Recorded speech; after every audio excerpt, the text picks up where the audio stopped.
The ceasefire with Israel requires Hamas to release 33 hostages in the first phase of swaps. But today, Israel said it's learned 8 are dead. And look at this, a sea of humanity as tens of thousands of Palestinians return to their homes or what's left of them in northern Gaza. That, too, is part of the ceasefire deal. Israel's goal is to destroy Hamas, but 15 months of attacks on Hamas targets may be having the opposite effect. Elizabeth Palmer is in East Jerusalem. Israel's assault on Gaza killed thousands of Hamas fighters, but it also created a whole generation of new ones. I have nothing left. Today, I'm prepared to join Hamas, and not just be one of them, but be one of the best. He asked that we call him Rami. He's 22 and told us an Israeli airstrike killed both his parents and 2 siblings, and that he has never held a gun in his life. I worked at a restaurant. My ambition was to be a talented chef, to earn a good salary. But then the war came, and it wiped out everything. Hamas terrorists started the war on October 7, 2023, when they attacked Israel and murdered more than 1,000 people. But 15 months of relentless Israeli bombing hasn't wiped them out.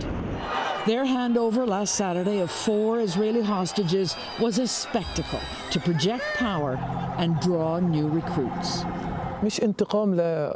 Joining Hamas is revenge for what I went through, for no reason and for no crime I committed. Israel Ziv is a retired general with the Israeli Defense Forces. They can recruit thousands of people.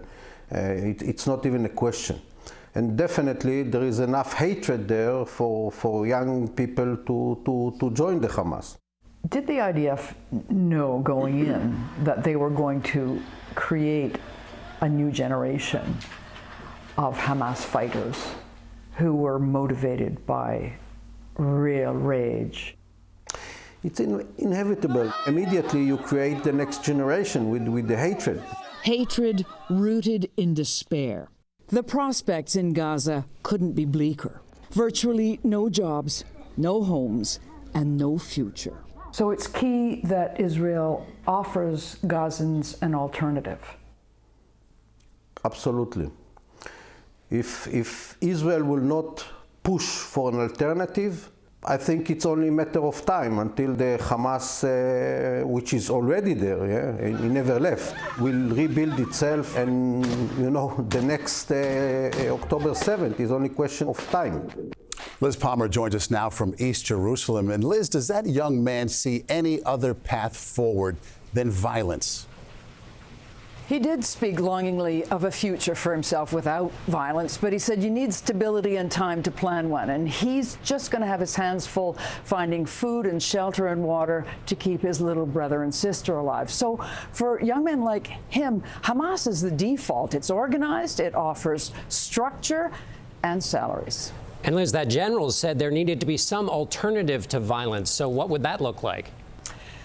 Well, first it would need the ceasefire to hold. Secondly, it needs billions and billions of dollars of reconstruction money from international donors. And thirdly, it needs a peace plan leading to a Palestinian state, and one that doesn't include Hamas. At this stage, all of those are long shots. Liz Palmer in East Jerusalem tonight. Thank you so much.